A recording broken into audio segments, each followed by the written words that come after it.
புதுச்சேரியின் பல பகுதியில் ஏராளமான குளம், ஏரிகள், ஆறு, அணைக்கட்டு போன்ற நீர்நிலைகள் உள்ளன.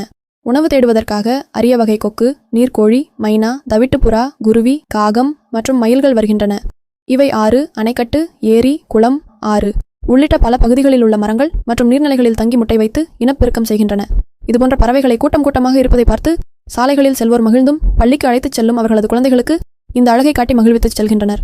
இந்த நிலையில் பல பகுதியில் மயில், செங்கால் கொக்கு, பெலிகான் பறவைகள் போன்ற அரிய வகை பறவைகளை பிடித்து இறைச்சிக்காக விற்பனை செய்வது அதிகரித்து வருகிறது.